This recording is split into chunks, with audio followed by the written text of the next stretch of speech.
Excella Education Study in USA assured scholarship. Contact 9881 96666. నమస్తే, నేను Kavitha. Welcome to I Dream. వీసాల స్వామిగా ఇంతకాలం భక్తులకి అనుగ్రహం కలిగించినటువంటి చిలుకూరు బాలాజీ ఇప్పుడు సంతాన బాలాజీగా భక్తుల్ని ఆశీర్వదిస్తున్నారు, అనుగ్రహిస్తున్నారు. సంతాన బాలాజీ అంటే ఏం జరుగుతుంది? ఇక్కడిచ్చేటువంటి గరుడ ప్రసాదం యొక్క విశిష్టత, ప్రత్యేకతలేంటి? ప్రస్తుతం మనతో పాటుగా ఉన్నారు చిలుకూరు ఆలయ అర్చకులు రంగరాజన్ గారు. రంగరాజన్ గారు, నమస్కారం. నమస్తే. ఎలా ఉన్నారు స్వామి? చెప్పండి. స్వామి, ప్రతి సంవత్సరం చిలుకూరు దేవాలయంలో బ్రహ్మోత్సవాలు జరుగుతుంటాయి. ఈ విషయం తెలుసు. కాకపోతే ఇక్కడ ఇచ్చేటువంటి గరుడ ప్రసాదం మహిళలకి సంతానాన్ని కలుగచేస్తుంది. దాన్ని మేము శ్రీరామనవమి 2వ రోజు నుంచి మేము అందజేస్తాము అని. గరుడ ప్రసాదం విశిష్టత ఏంటి అసలు? మా దేవాలయంలో ఏ వెంకటేశ్వర స్వామి దేవాలయమైనా, శ్రీరామచంద్ర స్వామి దేవాలయమైనా, నరసింహస్వామి దేవాలయమైనా కూడా స్వామివారికి పరివార దేవతలు ఉంటారు. అనంత, గరుడ, విశ్వక్సేన ప్రభుత్వి దిక్పాలకులు ఉంటారు. ఈ పరివార దేవతల్లో అత్యంత ప్రముఖమైన పాత్ర పోషించేవారు గరుత్మంతుల వారు. ఆయనకి ప్రియమైన వాహనం. ఈ గరుత్మంతుల వారికి స్వామివారికి ఎదురుంగా నిలబడి ఆయనకి ఎదురుగా ఉండడము అంటే అద్దం లాంటి వారు. ఇప్పుడు మనం దర్పణం అంటాం. స్వామివారికి అద్దం చూపించడము కూడా ఒక అలంకారం అయిన తర్వాత స్వామివారికి అద్దం చూపిస్తాం. ఆ దర్పణం మంత్రమే గరుత్మంతుల వారి మంత్రం. సో స్వామివారికి అద్దం లాంటి వారు గరుత్మంతుల వారు. ఎక్కడ వెళ్ళినా కూడా మీరు వెంకటేశ్వర స్వామి ఎదురుగానే ఉంటుంటారు గరుత్మంతుల వారు.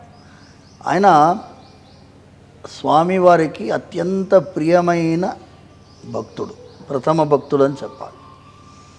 ఈ గరుత్మంతుల వారి యొక్క ఆజ్ఞ ద్వారానే బ్రహ్మోత్సవాలు జరుగుతాయి. ఎక్కడైనా కూడా ఆగమ శాస్త్ర ప్రకారం దేవాలయంలో 5 రోజులు కానీ, 7 రోజులు కానీ, 9 రోజులు కానీ ఉత్సవాలు జరుగుతుంటాయి. చిలుకూరులో సప్తాహ్నికం అంటే 7 రోజుల బ్రహ్మోత్సవాలు. మహోత్సవం అంటాం, బ్రహ్మోత్సవం అని కూడా అంటాం. ఈ 7 రోజుల ఉత్సవానికి గరుడాజ్ఞయ అని, గరుడ స్వామివారి ఆజ్ఞతో సకలలోక రక్షాకర చక్ర సన్నిధో, చక్రస్వామి వారి యొక్క పర్యవేక్షణలో ఉత్సవం జరుగుతుంది. ఈ ఉత్సవంలో ప్రారంభ ఘట్టమే ధ్వజారోహణం. ముందు రోజు అంకురార్పణ చేస్తాం, బీజారోపణ చేస్తాము. అది స్వామివారి ఉత్సవానికి అంకురార్పణ.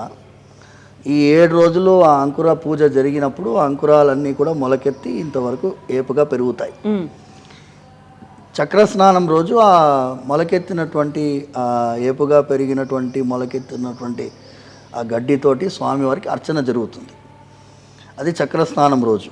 కానీ మొదటి రోజు అంటే 19వ తారీఖు, ఈ సంవత్సరం క్రోధినామ సంవత్సరం ఏప్రిల్ 19వ తారీఖు రోజు ధ్వజారోహణం జరుగుతుంది. ధ్వజారోహణం అంటే ఏంటి అంటే ఫ్లాగ్ హాయిస్టింగ్. మనకి లాంగ్వేజ్లో మీ లాంగ్వేజ్లో ధ్వజపటాన్ని గీసి అందులో గరుత్మంతుల వారు ఎగరడానికి తయారుగా ఉన్నటువంటి గరుత్మంతుల వారిని గీసి ఆదేశం ఇస్తే చాలు అలాంటి గరుత్మంతుల వారిని ఎగరడానికి తయారుగా ఉండే గరుత్మంతుల వారికి కొన్ని లక్షణాలు చెప్పబడ్డాయి. ఆయనకి ఆభరణాలు, కొన్ని సర్పాలు చెప్పబడ్డాయి. వక్షస్థలంలో యజ్ఞోపవీతం, కటిసూత్రం, వాసుకి కటిసూత్రం ఉంటుంది. అలాగే స్వామివారికి పద్మము, మహాపద్మముగా 2 చెవులు, కుండలాలుగా పాములు. అంటే ఏ పాములైతే గరుత్మంతుల వారికి ఆభరణంగా స్వీకరించారో గరుత్మంతుల వారు, వాటి లక్షణాలు కూడా చెప్పబడ్డాయి. అది చాలా విస్తృతంగా చెప్తే మనం ఆగమ ఇవంతా కూడా మన ఈ డిస్కషన్ చాలా ఎక్కువైపోతుంది. కానీ అంత నాగాభరణుడుగా ఉండేటటువంటి గరుత్మంతుల వారిని, ఎగరడానికి తయారుగా ఉండే గరుత్మంతుల వారికి ప్రతిష్ఠ జరుగుతుంది. ఆ పటం పైన గరుడ ప్రతిష్ఠ, ఎలాగైతే విగ్రహ ప్రతిష్ఠ జరుగుతుందో అలాగే ధాన్యాదివాసం, అలాగే శయ్యాదివాసం ఇవన్నీ చేసి ప్రతిష్ఠా హోమం చేసి స్వామివారి యొక్క గరుత్మంతుల వారిని ఆ పటం పైన ఆవాహన చేసి ఆ రోజు ధ్వజారోహణం జరుగుతుంది. అంటే పటాన్ని లేపి ధ్వజస్తంభం పైన ఆవిష్కరించడం జరుగుతుంది. సో అది బ్రహ్మోత్సవానికి అంకురార్పణ సూచిక. అది ప్రారంభ ఘట్టం. గరుడ పటం ఎగిరేస్తుంది అంటే ఎక్కడైనా మీ దేవాలయానికి వెళ్తే, ఏ దేవాలయానికైనా వెళ్తే మీరు తెలియదు ఉత్సవాలు జరుగుతున్నాయా లేదా తెలియదు అంటే ధ్వజపటం ఎగురుతుంది అంటే అక్కడ ఉత్సవాలు జరుగుతున్నాయి అని సూచన.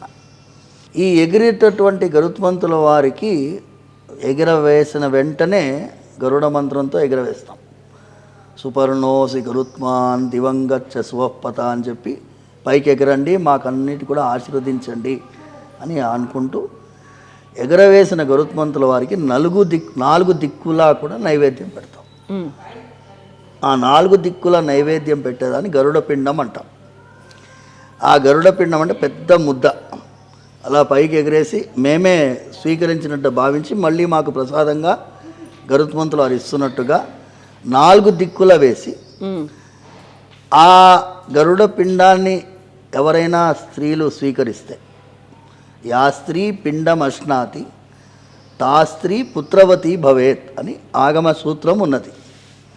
ఇది పాంచరాత్ర ఆగమంలో ప్రతి ఆగమం ఇదే ఘోషిస్తుంది. అంటే మా చిలుకూరులో మేము పాటించే ఆగమం పద్మ సంహిత. అంటే కొంచెం మిశ్రమమైనటువంటి కొన్ని పద్ధతులు వేరే సంహితల నుంచి కూడా ఉన్నాయి. అందులో ఈ గరుడ ప్రసాదం పైన విస్తృతంగా సంతాన ప్రాప్తి గురించి విశదీకరించబడింది అందులో.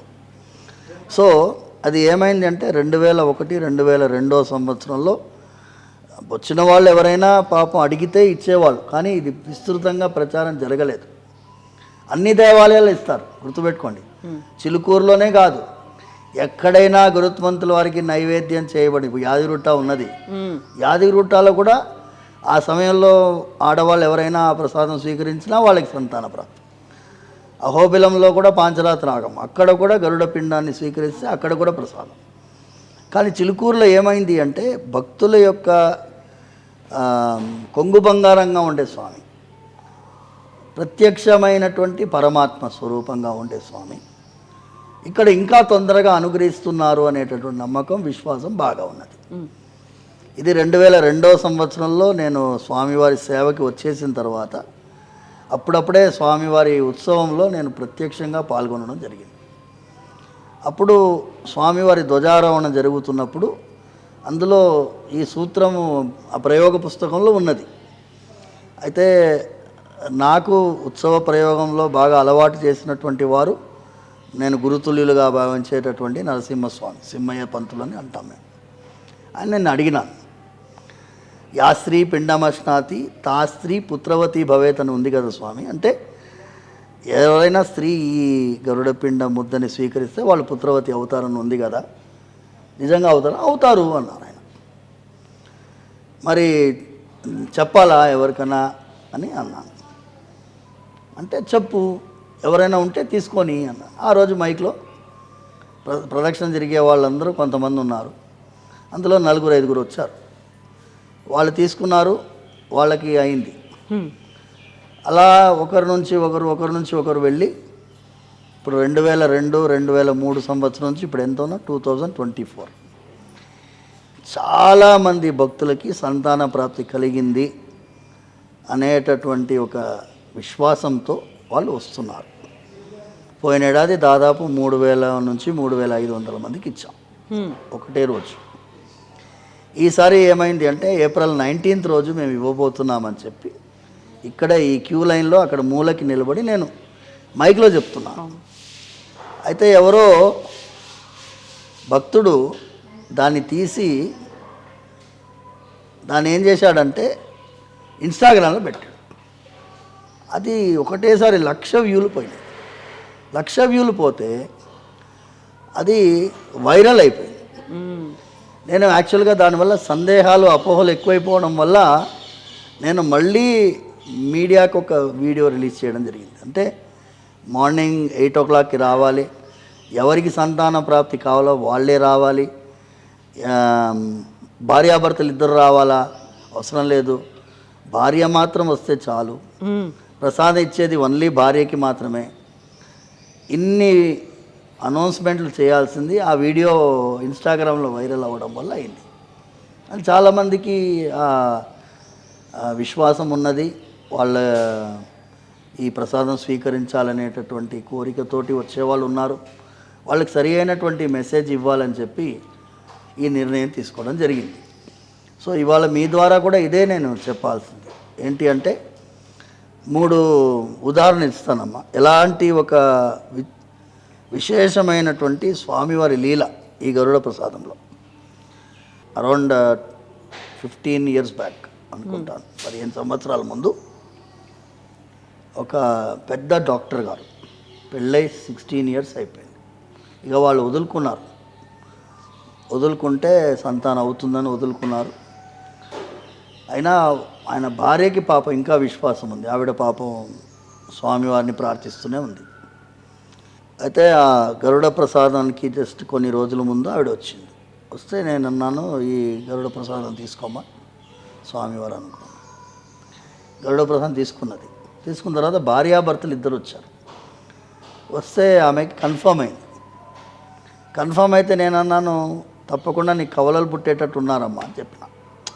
జస్ట్ ఈ గర్భగుడి ఎదురుగా స్వామివారి ముందు నిలబడి చెప్పిన. నిజంగా వాళ్ళ కవలలు పుట్టారు. వాళ్ళ కవలలకు పుట్టేసరికి వాళ్ళకి ఆనందం తట్టుకోలేకుండా వాళ్ళు, ఆ doctor imagine very very senior doctor,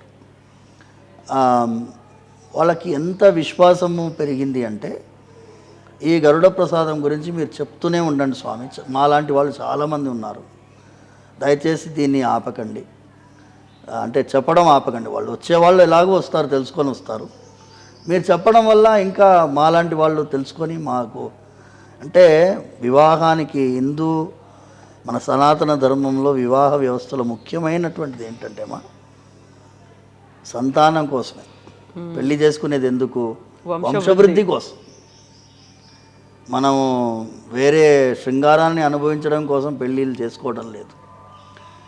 even first నైట్కి కూడా మంత్రోక్తంగా ఉంది, గర్భం దేహి సినీవాలి గర్భం దేహి సరస్వతి అనేటటువంటి మంత్రంతో గర్భాధానం జరగాలి అని చెప్పి శాస్త్రం చెప్తున్నది. అలాంటిది ఇది ఒక ఫస్ట్ ఎపిసోడ్ నాకు ఇంకా బలమైన విశ్వాసం పెరగడానికి. రెండవది ఏంటి అంటే, ఒక చాలా బీద అమ్మాయి, లంబాడి వాళ్ళ అమ్మాయి డాక్టర్ దగ్గర వెళ్తే ఆ డాక్టర్ గారు గైనకాలజిస్ట్ ఏమన్నారంటే, నీకు యూట్రస్ పొజిషన్ సరిగా లేదమ్మా, నీకు సంతానం కలగదు అనేసినారు. ఆవిడ ఏడ్చుకుంటూ చిలుకూరొచ్చి ఆవిడ ఏమంటుందంటే, డాక్టర్స్ చెప్పేసినారు నాకేం లాభం లేదు అని చెప్తున్నారు. అయితే నాకేం తెలియదమ్మా, నేను గరుడ ప్రసాదం ఇస్తాను, నువ్వు తీసుకో, తర్వాత దేవుడి మీద భారం పెట్టు అని చెప్పిన. ఆవిడ తీసుకుని మరి 4 నెలల తర్వాత మళ్ళీ వచ్చి నాకు కన్ఫర్మ్ అయింది స్వామి, కానీ అల్ట్రాసౌండ్ చేసిన వెంటనే ఆ డాక్టర్ అమ్మ ఏమంటున్నది, నీ ఫీటస్ పొజిషన్ సరిగా లేదు, ఇది పెరిగితే నీకు హాని పాపకు హాని, తీసేయాలంటుంది. చూడండి, ముందేమో అసలే కాదన్నారు, ధరించిన తర్వాత ఏమనింది, తీసేయాలంటుంది. మన దాంట్లో భ్రూణహత్య మహాపాపం, ఘోరమైన పాపం. నేనేమన్నానంటే, అమ్మా నువ్వు డాక్టర్ని మార్చుమా, వెంకటేశ్వర స్వామి దగ్గర వచ్చావు, నేనేమంటున్నా అంటే 70 ఏళ్ళు వయసు ఎక్కువ ఉన్నటువంటి గవర్నమెంట్ హాస్పిటల్లో పనిచేసినటువంటి డాక్టర్ అమ్మ దగ్గర వెళ్ళు, నీలాంటి కేసులు కొన్ని వేలు చూస్తుంటుంది ఆవిడ అంటే. సరే స్వామి అని చెప్పి అలాంటి ఒక డాక్టర్ దగ్గర వెళ్తే ఆవిడ కొంచెం బెడ్ రెస్ట్, కొన్ని ఎక్సర్సైజెస్ నేర్పించింది, అవి చేసుకొని ముద్దుగా బిడ్డ పుట్టాడు, అబ్బాయి పుడితే ఏం చేసింది ఆవిడ, ఒక సంచి నిండా బత్తాయి పండ్లు తెచ్చింది. వాళ్ళ బత్తాయి తోట ఉంది వాళ్ళకి, బత్తాయి పండ్ల తోటలోంచి సంచి నిండా బత్తాయి తెచ్చి బాబుని చూపిస్తుంది, బత్తాయి ఇస్తుంది. పండంటి బిడ్డ ఇచ్చాడు నాకు స్వామి, నీకు ఒక బత్తాయి అని అందరికి ఇచ్చిందమ్మా. Then it made me even more, నాకు ఇంకా స్వామివారి యొక్క వైభవాన్ని ఇంకా చెప్పాలనేటటువంటి తపన కలిగింది. మూడవది చాలా విచిత్రమైన సంఘటన. ఇక్కడ నుంచి చండీగఢ్ వెళ్తున్నారు భక్తులు కొంతమంది. పక్క బర్త్లో ఒక ఆవిడకి సంతానం లేదు, ఆవిడ వీళ్ళతో తెలియదు. వీళ్ళు మాట్లాడుకుంటున్నారు పోయిన ఏడాది, स्वामी के मंदिर में संतान का प्रसाद दे रहेगा थे, అనౌన్స్మెంట్ करे अपना कोई है क्या అని వాళ్ళు మాట్లాడుకుంటున్నారు. అయితే ఈమెకి వాళ్ళకి పరిచయం లేదు. ఈమె విని ఎప్పుడు ఏంటి డేట్ అని కనుక్కుంది. ఈమె వచ్చింది ఇక్కడికి, వచ్చి స్వీకరించి సంతానం కలిగింది. బాబుని పట్టుకొని, చిన్న బాబు, just she brought to show, చూపించడానికి తీసుకొచ్చింది. ఏం చెప్పింది అంటే, ట్రైన్లో కనుక వాళ్ళు మాట్లాడకపోయి ఉంటే నాకు తెలిసేది కాదు. వాళ్ళు మాట్లాడుకుంటున్నారంటే ఈ స్వామి వారి యొక్క ఆశీర్వాదం నాకు ఇవ్వాలని సంకల్పించినారు కాబట్టి నాకు ఆశ్చర్యంగా ఉంది. వాళ్ళకి థ్యాంక్స్ చెప్పినాను. వాళ్ళు ఎక్కడ ఉంటారో తెలియదు నాకు, భగవంతుడే నాకు వాళ్ళని పంపించినట్టు అనిపించింది అని చెప్పి ఇన్ని ఆనందకరమైన విషయాలు చెప్పి వెళ్ళింది. దెన్ నేను నిర్ణయించుకున్నాను, ఇది స్వామివారి యొక్క ఆశీర్వాదం, ఇది తప్పకుండా భక్తులకు చేరవేయాలని సంకల్పంతో మా వాళ్ళందరికీ చెప్పినాను. మా వాళ్ళు వాలంటీర్స్ అందరికీ చెప్పినాను. ఆ రోజు విపరీతమైన భక్తులు ఉంటారు, చాలామంది వస్తారు, రానియండి, అందరికీ ఇద్దాం. కొంతమంది ఏంటి అంటే, మా పిల్లలు అమెరికాలో ఉన్నారు, ఏం చేయాలి? నేనేమన్నానంటే, ఒకళ్ళిద్దరికి సూచించినాను, ఉత్సవం జరుగుతుంది ఆ టైంలో, మీరు అక్కడ స్వామివారిని తలుచుకొని మీ ఇంట్లో కొంచెం పొంగళ్ళు వండి స్వామివారికి అక్కడి నుంచి నైవేద్యం పెట్టి అదే గరుడ ముద్దగా భావించి తీసుకోండి అని చెప్పినాను. చూద్దాం, అలాగే ఆశీర్వాదం అవుతుంది, భగవంతుడి కటాక్షం. ఎందుకంటే ప్రత్యక్షంగా వచ్చి స్వీకరిస్తే మంచి ఫలితం ఉంటుంది, ఒకరి బదులు ఒకరు స్వీకరిస్తే ఫలితం లేదు. అయితే స్వామి, ఇక్కడ ప్రధానంగా ఇప్పుడు సంతానాలు ఏమీ లేకుండా పిల్లలు పుట్టట్లేదు అనుకున్నప్పుడు అది కేవలం మహిళలకు సంబంధించినటువంటి అంశం కాదు. ఇద్దరిలోనూ లోపం ఉండొచ్చు, లేకపోతే అక్కడ అనారోగ్యమైనటువంటి సమస్యలు ఉండొచ్చు, ఇంకేదైనా కారణం ఉండొచ్చు. బట్ మీరు ఇస్తున్నటువంటి గరుడ ప్రసాదం కేవలం మహిళలకి మాత్రమే ఎందుకు ఇస్తున్నారు? ఇప్పుడు మీరు సమాధానం మీకే చెప్తానమ్మా. ఇప్పుడు ఐవీఎఫ్ ఎవరికి చేస్తారు? మహిళలకే చేస్తారు. ఎందుకు? ఏదో లోపం ఉండుంటుంది, దాన్ని సెట్ చేయాల్సిన అవసరం ఉంటుంది. Fertility is related to women. ఇప్పుడు మగవాళ్ళలో వీర్య కణాలు తక్కువ ఉన్న ఒక వీర్య కణం చాలు కదమ్మా. ఇప్పుడు మెడికల్ సైన్స్లో వీళ్ళు ఏమంటారు, ఇన్ని మిలియన్ ఉంటేనే మీది కరెక్ట్ అంటారు. జీరో స్పర్మ్ కౌంట్ అంటారు. జీరో స్పర్మ్ కౌంట్ అంటే చాలా తక్కువ ఉంటే దాన్ని జీరో కింద లెక్క పెట్టుకుంటారు. అదేమీ లేదు, ఒక్క స్పర్మ్ ఈజ్ ఆల్సో ఇనఫ్. భగవంతుడి అనుగ్రహం ఉంటే ఆ స్పర్మ్ కూడా పోయి పిండంతో కలుస్తుంది. స్వామివారి దివ్య ఆజ్ఞ ఉంటుంది.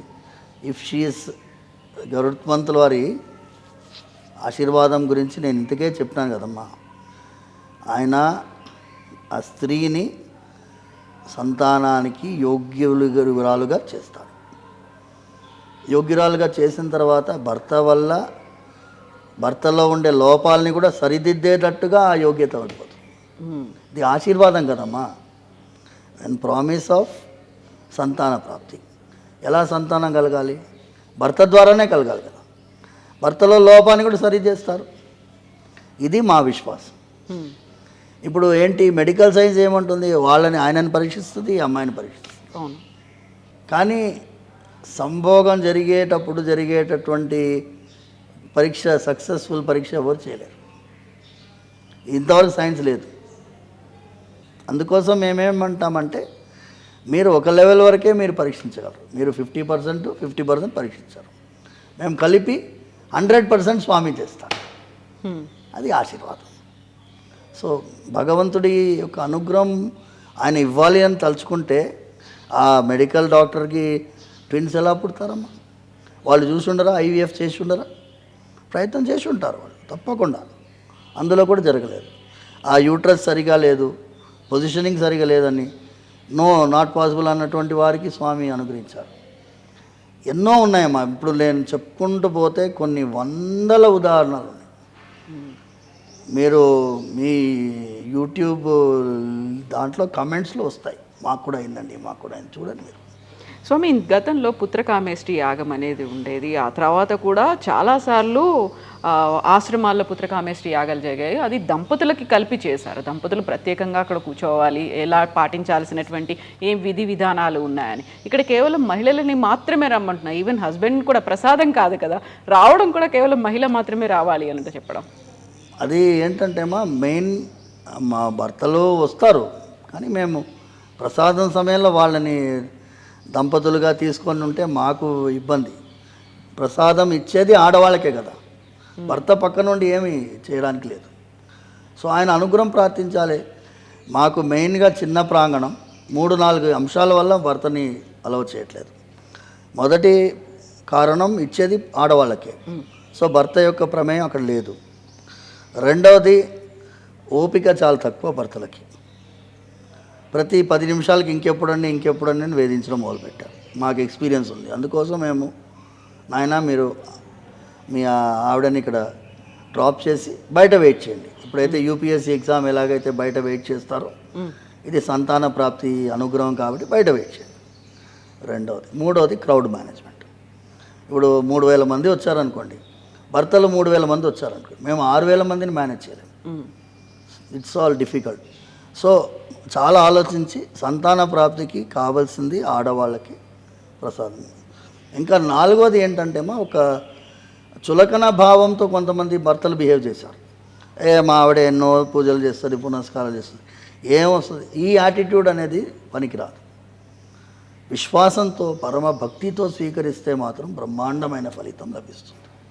అందుకోసం మేము అది చూసాం. ఇది మా నిర్ణయానికి కారణం, ఇవన్నీ కారణాలు. సో భర్తలు రావచ్చు, దర్శనం చేసుకొని బయట వెయిట్ చేయాలి. భార్య ప్రసాదం స్వీకరించిన తర్వాత ఇద్దరు కలిసి మళ్ళీ దర్శనానికి రావచ్చు. మధ్యాహ్నం 1 o'clock వరకు దర్శనం ఉంటుంది. పొద్దున 8 గంటలంటే మాకు ధ్వజపటం ఎగిరేసే వరకు ఒక 1 hour అయినా కూడా 9:30 నుంచి ప్రసాదాలు ఇవ్వడం మొదలు పెడతాం. యాజ్ ఎర్లీ యాజ్ పాసిబుల్, ఎంత త్వరగా వీలవుతే అంత త్వరగా. ఎండాకాలం కాబట్టి మేము అంతసేపు వీళ్ళని వెయిట్ చేయించే ప్రయత్నం లేదు. భగవంతుడి ఆశీర్వాదంతో తొందరగా వీళ్ళకి ప్రసాదం ఇచ్చి పంపించే ప్రయత్నంలో మేము అందరం ఉన్నాం.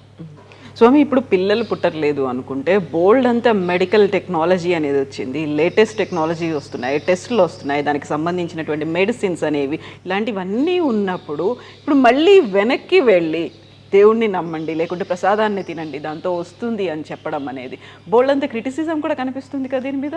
రానియండి, criticism is part of everything. Even science has its own critics. ఇప్పుడు వ్యాక్సిన్ మీద ఎంతమంది అవమానం చేశారు.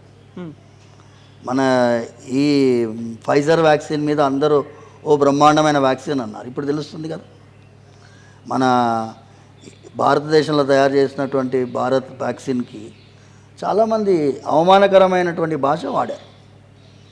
అలాంటి వ్యాక్సిన్లు పనిచేసాయా అని అంటే బ్రహ్మాండంగా పనిచేస్తున్నాయి. అది ఒకటి. రెండవది, సైన్స్ గురించి నేను ఒకటే అంటానమ్మా, I will go on because నా బ్యాక్గ్రౌండ్ బయోమెడికల్ ఇంజనీరింగ్. నాకు దాని లిమిటేషన్స్ తెలుసు. ఇప్పుడు నార్మల్ డెలివరీ ఎన్ని జరుగుతాయి చెప్పండి. When caesarean section was an emergency, today it has become a norm. Are you justified? Through you I ask the gynaecologist, are you justified? యోని అనే ద్వారా బయటికి రావాల్సినటువంటి పిల్లవాడిని మీరు బైపాస్ చేసి సైడ్ ద్వారాన్ని తీసుకొచ్చి ప్రపంచాన్ని ఎలా చూడాలో చూడనీయకుండా ఎంత దారుణం చేస్తున్నారు. ఇప్పుడు ఆవు కంటుందండి, సిజరీన్ చేస్తున్నా, పిల్లి కంటుంది, కుక్క కంటుంది, ఏనుగు కంటుంది, ఎలుగుబంటి కంటుంది, సింహం కంటుంది. సైన్స్ని ఎంత దుర్వినియోగం చేసుకుంటున్నారు, ఎంత దుర్వినియోగం చేసుకుంటున్నారు. నేను ఈ లాంగ్వేజ్ మాట్లాడకూడదు కానీ చెప్తున్నాను. ఇప్పుడు ప్రకృతి అనేది ఒకటి ఉంటుందమ్మా, ప్రకృతికి విపరీతంగా సైన్స్ వెళ్ళకూడదు. Science should support the natural course of activity. Science cannot become unnatural against nature. నేను ఏమంటున్నాను అంటే అమెరికా దేశంలో కూడా నార్మల్ డెలివరీకి ప్రమోట్ చేస్తున్నారు. యూకేలో వాళ్ళు సిజరియన్ అంటే 10 పేపర్లు ఫిలప్ చేయాలి, ఎందుకు సిజరియన్ చేశారు. ఇక్కడ ఉందామా, సిజరియన్ చేస్తే లక్షలు సంపాదన వస్తుంది కాబట్టి సిజరియన్ చేస్తారు. నార్మల్ డెలివరీ చేస్తేనే మీకు సరి అయినటువంటి డెలివరీ అవుతుంది, ఆరోగ్యకరమైన శిశువు పుడతాడు. సిజరీన్ తర్వాత ఆ అమ్మాయికి ఎంత అవస్థ తెలుసామా మీకు? ఎన్ని మసిల్స్ కట్ చేస్తారు, ఎన్ని నర్వ్స్ కట్ చేస్తారు, ఎన్ని ప్రాబ్లమ్స్ ఆవిడకి. ప్రోలాప్స్ అవుతుంది తెలుసా మీకు? మీరు ఆడవాళ్ళు కదా, మీకు తెలుస్తుంది. సిజరీన్ వల్ల తర్వాత జరిగే పరిణామాలకి వీళ్ళ greed is responsible. That greed of money to make money. I tell you science. మీరు సైన్స్ గురించి అన్నారు కాబట్టి గొప్ప చెప్పుకోకండి. మీ నిర్వాహకం, సైన్స్, డాక్టర్స్, హాస్పిటల్స్ నిర్వాహకం అంతా నేను చూసిన వాడిని. నేనేమంటున్నాను అంటే ఇది ఆశీర్వాదం. ఎలాగో మీ దగ్గరే వస్తారు. సంతాన ప్రాప్తి కోసము ఆశీర్వాదాన్ని తీసుకొని గర్భాన్ని ధరించిన తర్వాత మీ దగ్గరికి వస్తారు కదా. మేమేమి డైరెక్ట్గా పిల్లవాడిని ఇవ్వట్లేదు కదా. We are supporting the activity of procreation. This is a blessing. ఈ ఆశీర్వాదము భగవంతుడి అనుగ్రహంతో పిల్లవాడు పడుతుంది. కడప నుంచి ఒక దంపతులు వచ్చారమ్మా, ముస్లిమ్స్ వాళ్ళు. భర్త లోపల రాలేదు, భార్య పాపం నల్ల బుర్కాతోటి వచ్చింది, ధైర్యంగా వచ్చింది ఆవిడ. పిల్లలు లేరు వాళ్ళకి. స్వామివారి అనుగ్రహంతో పిల్లవాడు పుట్టాడు. గరుడు ఖాన్ అని పేరు పెట్టారు. ఖాన్ ఏంటి, గరుడు ఏంటి? చిలుకూరు బాలాజీ ప్రసాదం అని చెప్పుకుంటారు వాళ్ళు. తప్పు లేదు.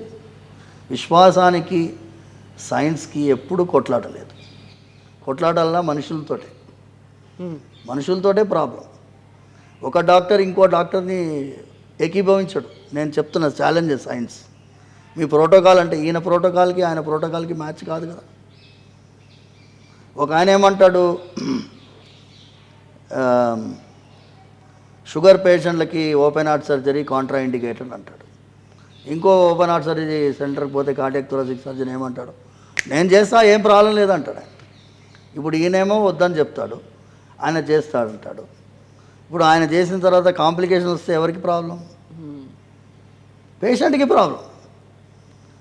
ఈయన ఒప్పుకుంటాడు, చేస్తాడు, పేషెంట్కి ఇబ్బంది అయితే నేను ముందే చెప్పానండి మీకు ప్రాబ్లమ్స్ ఉంటాయి, నేను చేస్తానన్నాను, ప్రాబ్లమ్స్ ఉన్నాయి, మీరు అనుభవించండి అంటాడు. ఈయన బెటరా ఆయన బెటరా? ఈయన వద్దండి మెడికల్ మేనేజ్మెంట్ చేద్దామని ఈయన అన్నాడు, లేదండి సర్జరీ చేద్దామని ఆయన అన్నాడు. సర్జరీ చేసి చేతులు ఎత్తేసినవాడు గొప్పవాడా, వద్దయ్యా అని చెప్పినవాడు గొప్పవాడా? ఇద్దరు డాక్టర్లే, ఇద్దరు కార్డియోథొరాసిక్ సర్జన్సే. సో మీరు మెడికల్ సైన్స్ గురించి నాకు చెప్పకండి అమ్మా.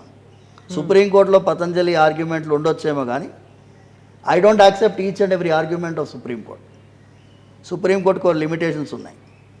ఆయుర్వేదం గురించి సుప్రీంకోర్టు తెలియదు, అలాగే అలోపతి గురించి కూడా సుప్రీంకోర్టు తెలియదు.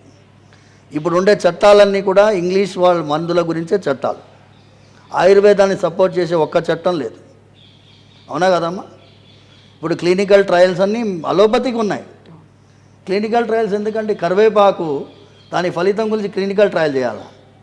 అవసరమా? పసుపు గురించి దాని పసుపు ఇచ్చే ఫలితం గురించి క్లినికల్ ట్రయల్ చేసి ఫలితం నిరూపించుకోవాలన్నా? కొన్ని వేల సంవత్సరాలుగా పసుపు వాడుతున్నాం కదమ్మా మనం. చెప్పండి, పసుపు యొక్క గుణాన్ని గురించి క్లినికల్ ట్రయల్ చేసి ప్రూవ్ చేయాలన్నా? ఇప్పుడు నేను పసుపు ఇట్లా పూసి మీ దెబ్బ తాకితే పూస్తే దానికి ఎందుకు పూసావు, నువ్వు సుప్రీంకోర్టు వాడు నీ మీద ఏమేస్తాడు, కేసు వేస్తాడు. పతంజలి చేసేది అదే కదా. పతంజలి చేసింది ఏంటి తప్పు? ఈ అలోపతి డాక్టర్లను నమ్మకండి అని చెప్పినాడు. నేను ఓపెన్గా చెప్తున్నా కదా, నన్ను సుప్రీంకోర్టు లాగండి, I will answer the Supreme Court. Today 90% of the cases in the hospitals, in మన గరుడ ప్రసాదం నుంచి డివియేట్ అయినాం అనుకోకండి, ఇది దాంట్లో భాగమే. 90% of the surgeries in major hospitals are unnecessary surgeries. 30 ఏళ్ళకి నీ ఆపరేషన్ చేసి మోకాలు తీసేస్తారమ్మా. 30 ఏళ్ళకే ఫిజియోథెరపీ చేసి ఆయనకి ఎక్సర్సైజ్ చూపించి ఫైనల్ స్టేజెస్లో నీ రీప్లేస్మెంట్ ఉంటాయి. ఎంతమంది 30 ఏళ్ళకే నీ రీప్లేస్మెంట్ చేసేసారు? వాళ్ళ మీద మెడికల్ లీగల్ కేసు పెడితే వాళ్ళు ఊరుకోగలరా? Can they handle their cases? అందుకోసం దయచేసి సైన్స్ మీ లెవెల్లో మీరు ఉండండి. మా పరిధి ours is different domain. We are not coming in your way. ఇప్పుడు మీది మీటర్ గేజ్, మాది బ్రాడ్ గేజ్. బ్రాడ్ గేజ్లో పోయే ట్రైన్ బ్రాడ్ గేజ్లోనే పోతుంది, మీటర్ గేజ్లో పోయే ట్రైన్ మీటర్ గేజ్లోనే పోతుంది. మీరు అందులో పోండి, మేము బ్రాడ్ గేజ్లో పోతున్నాం. స్వామి, మీరు చదువుకుంది బయోటెక్నాలజీ, బయోమెడికల్ సైన్సెస్, దీన్ని చదువుకున్నారు, అడ్వకేట్గా ప్రాక్టీస్ చేస్తారు, ఇప్పుడు చిలుకూరు దేవాలయంలో అర్చకుడిగా ఉన్నారు. 3 డిఫరెంట్ ఫీల్డ్స్. కాకపోతే మళ్ళీ మూడిటికి ఇంటర్లింక్డ్గా మీరు చేసేటువంటి వాదన ఉంటుంది, దానికి కనెక్షన్ అనేది బిల్డ్ చేసి మనకు చెప్తారు. కాకపోతే ఓ ప్రసాదం తింటే పిల్లలు పుడతారా, లేకుంటే గతంలో మనకి బోల్డ్ అంత ట్రోల్స్ అయ్యేవి, మిథిలా నగరంలో పాయసం తింటే, లేకపోతే అక్కడ నుండి నాగలికి చాలకే సీతమ్మ దొరికిందా, రాముడు ఇలా దొరికాడా, పుత్రిక కామేష్టి యాగంలో వచ్చారా, ఇలాంటివన్నీ ట్రోల్స్ అయ్యాయి. మూఢనమ్మకంగా భావించే వాళ్ళకి, ఇదంతా ట్రాష్ అని అనే వాళ్ళకి, ఇవన్నీ వేదాల్లో ఉన్నాయా, ప్రతిదానికి వేదాలకి లింక్ పెట్టి చేసి చెప్తున్న వాళ్ళకి ఈ క్రిటిసిజం వస్తుంది, దాని మీద అనుమానాలు వస్తాయి, ఇదంతా కాదు అనే వాళ్ళు ఉంటారు. వాళ్ళకి ఏం చెప్తారు మీరు? వాళ్ళకి ఏంటంటే అమ్మా, ఈ 3500 మంది ఆడవాళ్ళు వచ్చి కూర్చున్నారు చూడండి, వాళ్ళని అడగమనండి. ఇప్పుడు వాళ్ళకి నమ్మకంతో వాళ్ళు వస్తున్నారు. నమ్మకానికి నాకు ట్రాష్ అని చెప్పే వాళ్ళని కన్విన్స్ చేయాల్సిన అవసరం నాకేముందమ్మా? I am not here to propagate. I am here to benefit people. మన ఇతరులకి ఉపయోగకరమైన పరిస్థితి ఏం చేయాలి. నేను వాదన కోసమో ప్రతివాదన కోసమో, నేను భగవంతుడి అనుగ్రహాన్ని 100% ఉన్నది అని చెప్పడానికే ఉన్నానమ్మా. లేదని చెప్పడానికి వాళ్ళు ఉన్నారు. వాళ్ళ పని వాళ్ళు చేసుకొనియండి, నా పని నేను చేసుకొనియండి. కోట్లాది మంది నమ్మకస్తులు వస్తున్నారు, మిమ్మల్ని నమ్మే వాళ్ళు ఉన్నారు మీ వెనకాల. మీ సిలబస్ మీది, మా సిలబస్ మాది. ఇప్పుడు నన్ను మిమ్మల్ని కన్విన్స్ చేయాలని నన్ను అడిగితే నాకు వేస్ట్ ఆఫ్ టైం. నాకు టైం అవసరం లేదు. ఆ టైం నేను ఇంకా భగవంతుడి పైన భక్తితో ఇంకా 100 మందితో స్వామివారి వైభవం చెప్పడానికి వాడుకుంటాను.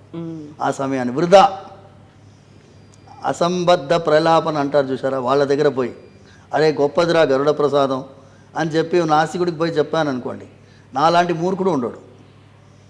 ఆయన నుంచి ఎక్స్పెక్టేషనే నాకు అవసరమే లేదు. చాలామంది కమ్యూనిస్టులు ఇప్పుడు వాళ్ళ భార్యలు పిలుస్తున్నారని వాళ్ళందరూ ఆస్తికత్వం వైపు వస్తున్నారు. చూశారు కదా మీరు, 70 ఏళ్ళు 60 ఏళ్ళు ఉన్నటువంటి వాళ్ళు మెల్లిగా ఆస్తికత్వం వైపు వస్తున్నారు. సంతోషం, అదే మన గుణం. మనిషిగా పుట్టింది ఎందుకు? ఆ స్వామివారిని చేరుకోవడానికి. 84 లక్షల జన్మలు ఎత్తితే ఒకసారి మనిషి శరీరం పుట్టింది. ఇందులో నీకు గొప్పగా ప్రూవ్ చేసుకోవడానికి, నువ్వు ఫ్రంట్ పేజ్లో న్యూస్ ఐటంలో రావడానికి, నువ్వు 10 మందిని తిట్టావనుకో, రాములు అని తిడితే ఫ్రంట్ పేజ్లో వస్తావు. కొన్ని పేపర్లో ఫ్రంట్ పేజ్లో వేస్తాయి, కొన్ని టీవీ ఛానల్లో బ్రేకింగ్ న్యూస్ వేస్తాయి. వేసుకొనివ్వండి. దానివల్ల రాముల వారి వైభవం తగ్గిపోదు, నీ వైభవం ఏమో పెరగొచ్చేమో టెంపరీగా. అలా పెరిగిన వాళ్ళు ఎక్కడ పోయారో తెలుసు మీకు అందరికీ. టెంపరీగా పెరుగుతుంది, తర్వాత పోతారు. కొన్ని లక్షల మంది వచ్చారు, పోయారు కూడా. భగవంతుడు మాత్రం ఆయన అనుగ్రహం స్థిరంగా ఉంటుంది, సందేహం లేదు. ఆయన కటాక్షిస్తూ ఉంటారు. గరుడ ప్రసాదాన్ని 19వ తారీఖు పొద్దున 8 గంటలకు ఇక్కడ రావాలి. ఆడవాళ్ళు రావాలి, ఆడవాళ్ళు మాత్రమే స్వీకరించాలి. వాళ్ళ హస్బెండ్స్ ఇస్తే వాళ్ళకి ఇవ్వము, మా భార్య ఎక్కడెక్కడో ఉందంటే ఇవ్వము. మేము కొన్ని ఇలా క్యారీ చేసి తీసుకెళ్ళి తినిపిస్తాము కాదు, కురియర్లో పనిచేయదు, స్వామివారి సన్నిధిలో తీసుకుంటే ఇక్కడ ఆశీర్వాదం. ఈ ప్రాంగణానికి ఒక విలువ ఉందమ్మా, ఈ ప్రాంగణానికి ఒక విలువ ఉంది కదమ్మా, దాన్ని గుర్తించాలి మనం. సరేనా తల్లి?